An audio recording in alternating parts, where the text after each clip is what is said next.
क्या कोई अपनी उस माँ का भी बंटवारा कर सकता है जिसने अपनी कोख को 2 हिस्सों में बांटकर तुम्हें जीवन दान दिया है?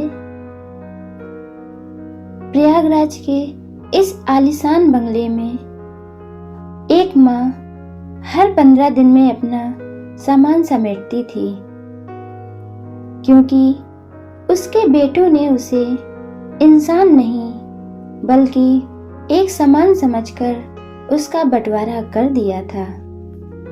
देखिए दिल दहला देने वाली यह कहानी। प्रयागराज की दर्द भरी सुबह। हवा में नमी थी, गलियों में सन्नाटा था। शहर के एक प्रतिष्ठित इलाके में स्थित शांति निवास के बाहर सवेरे सवेरे एक हलचल हो रही थी। घर की मालकिन 72 वर्षीय रामेश्वरी देवी अपने कांपते हाथों से दवाइयों की पोटली उठाकर और 2 जोड़ी साड़ियां एक पुराने झोले में भर रही थी। रामेश्वरी देवी के पति स्वर्गीय दीनानाथ जी शिक्षा विभाग में बड़े अधिकारी थे। उन्होंने अपने जीवन की पाई पाई जोड़कर 2 मंजिला मकान बनाया था ताकि बुढ़ापे में छत और सम्मान दोनों सलामत रहे। उनके 2 बेटे थे, बड़ा बेटा आलोक और छोटा बेटा नितिन। आलोक एक सरकारी दफ्तर में बाबू था और नितिन अपनी छोटी सी प्रिंटिंग प्रेस चलाता था। दोनों की शादियां हो चुकी थीं। आलोक की पत्नी सुनीता और नितिन की पत्नी कोमल दोनों ही काफी शिक्षित थी, लेकिन उन दोनों के दिलों में रामेश्वरी देवी के लिए रत्ती भर भी जगह नहीं थी। जब तक दीनानाथ जी जीवित थे तब तक तो उस घर में रामेश्वरी देवी का आदेश चलता था, परंतु उनके जाते ही घर की दिशा मानो बदल गई। बेटों ने आपस में झगड़ा किया। अब माँ का खर्चा कौन उठाएगा? बड़े बेटे ने भी पूरी जिम्मेदारी लेने से मना कर दिया और छोटे बेटे ने भी मना कर दिया। दोनों के झगड़े से अंत में एक फैसला लिया गया जिसने मानवता को शर्मसार कर दिया। आलोक कहता है, देखो नितिन, बात साफ है, माँ का मेडिकल खर्च अब बहुत भारी हो गया है, इसलिए यह तय होता है कि माँ 15 दिन मेरे साथ रहेगी ऊपर वाली मंजिल में और 15 दिन तुम्हारे साथ नीचे। नितिन कहता है, ठीक है भैया, लेकिन जिस दिन 31 तारीख होगी उस दिन माँ का खाना कौन बनाएगा? वह अतिरिक्त दिन मेरा नहीं होगा। नितिन की पत्नी कहती है, और हाँ, जब माँ जी ऊपर जाएंगी तो अपना सारा सामान नीचे से लेकर जाएंगी, हमें उनका सामान कुछ भी नहीं यहाँ दिखना चाहिए। रामेश्वरी देवी कोने में खड़ी यह सब कुछ सुन रही थीं। उनकी आंखों से आंसू नहीं गिर रहे थे, क्योंकि शायद उनका कलेजा अब पत्थर का हो चुका था।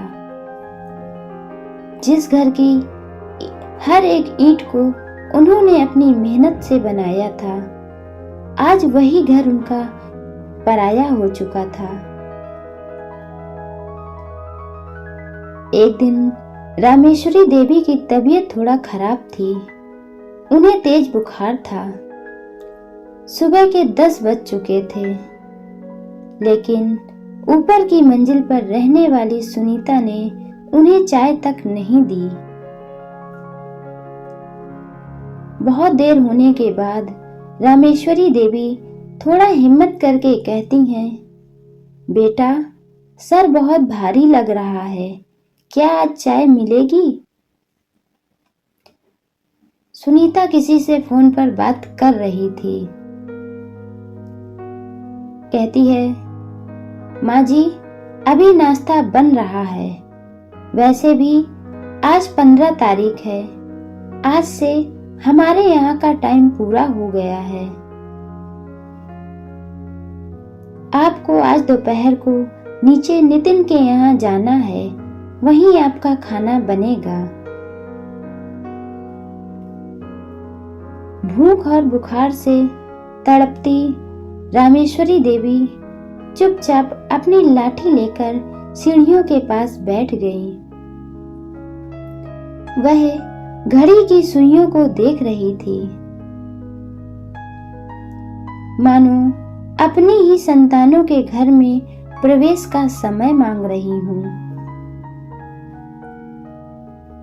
दोस्तों, लेकिन पाप का यह घड़ा अभी भरना बाकी था।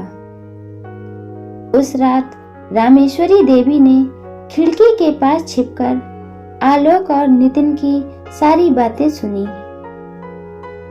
बातें सुनकर उनके पैरों के तले जमीन खिसक गई। आलोक कहता है, नितिन, शहर के एक बड़े बिल्डर से बात हो गई है। वह इस घर के 3 करोड़ देने को तैयार है। माँ को शहर के बाहर वाले उस सस्ते से आश्रम में छोड़ आएंगे। वहां पर सिर्फ महीने के 5,000 ही लगेंगे। नितिन कहता है, सही है भैया, यह झंझट खत्म हो जाएगी। रामेश्वरी देवी ने जैसे ही यह बातें सुनी, वह चुपचाप वहीं पर बैठ जाती हैं और फिर चुपचाप वहां से जाकर अपने पति के पुराने सामान को टटोलने लगती हैं। वहां पर दराज में उन्हें एक पीली पड़ चुकी पुरानी फाइल मिली। जब उन्होंने उस फाइल को देखा, उनके चेहरे पर एक ऐसी चमक आई जो सालों से गायब थी।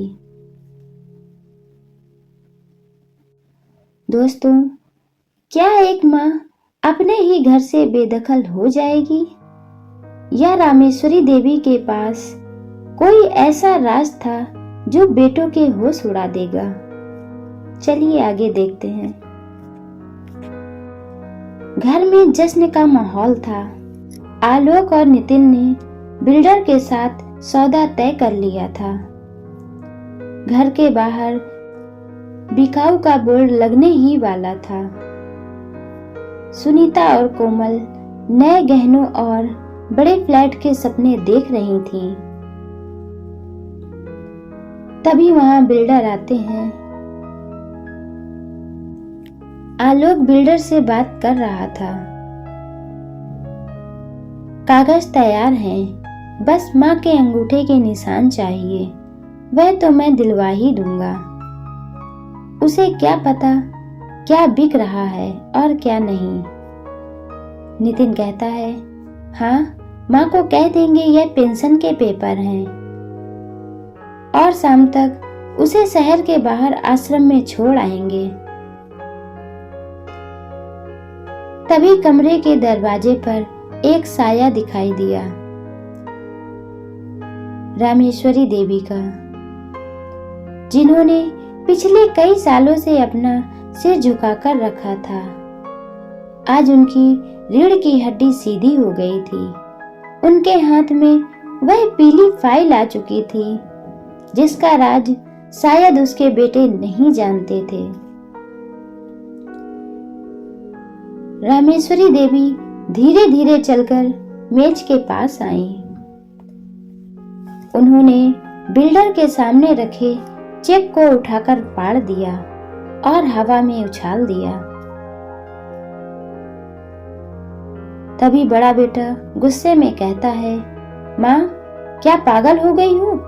तुम्हें पता भी है यह चेक कितने का था?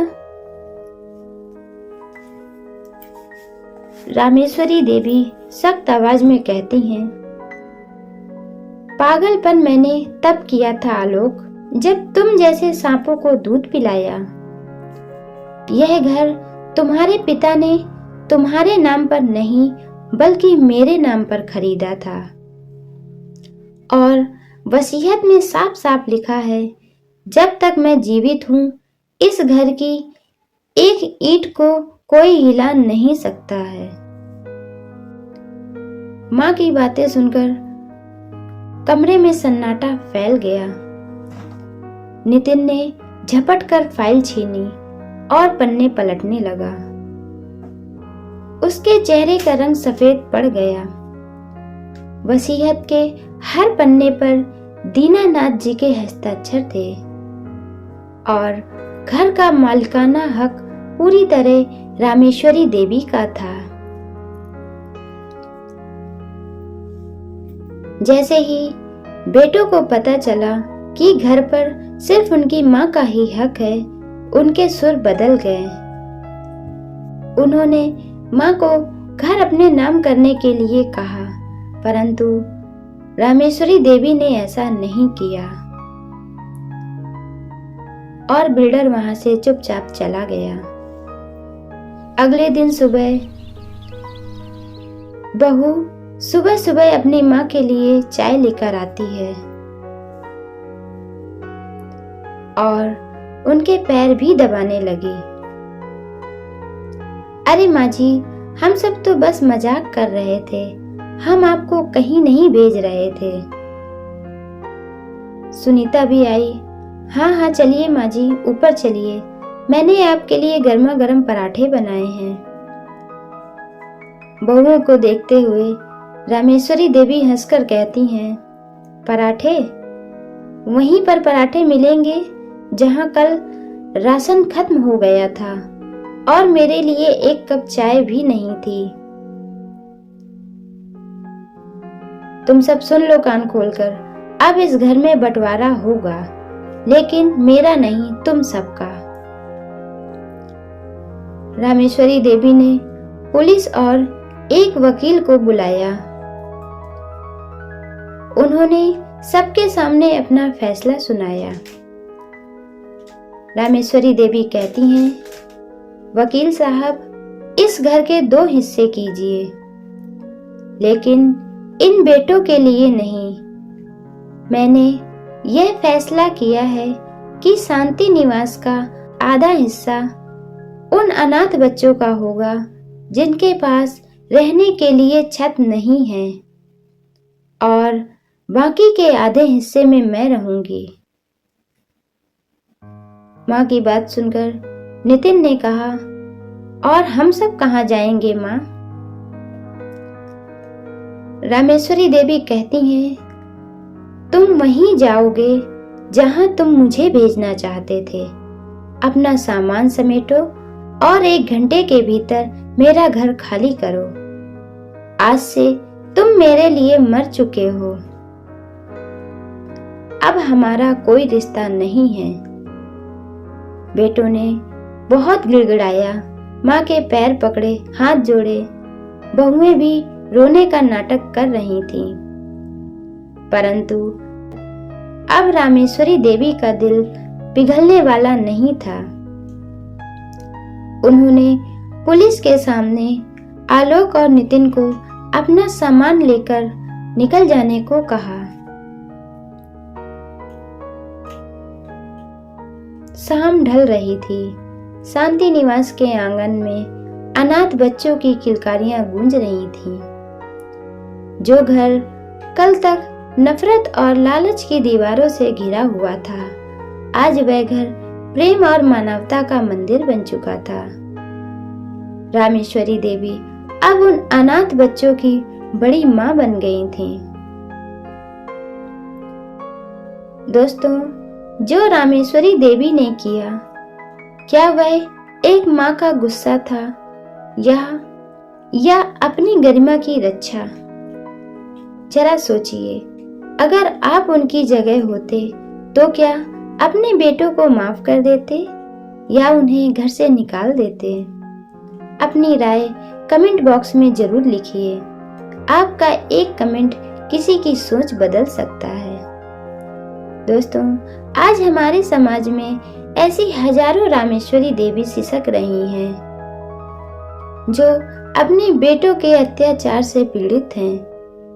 इस वीडियो को इतना ज्यादा से ज्यादा शेयर कीजिए कि यह हर उन बेटों तक पहुंचे जो अपने माता पिता को बोझ समझते हैं। शायद इस कहानी को सुनकर किसी का दिल पिघल जाए और एक और रामेश्वरी देवी सिसकने से बच जाए।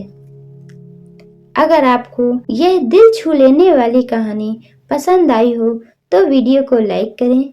ऐसी ही प्रेरणादायक कहानियों के लिए हमारे चैनल को सब्सक्राइब करें, बेल आइकन दबाएं, जिससे हमारी आने वाली नई वीडियो की नोटिफिकेशन आपको सबसे पहले मिल पाए। अगर आप भी अपनी माँ से सच्चा प्यार करते हैं तो कमेंट में माँ जरूर लिखिए। धन्यवाद।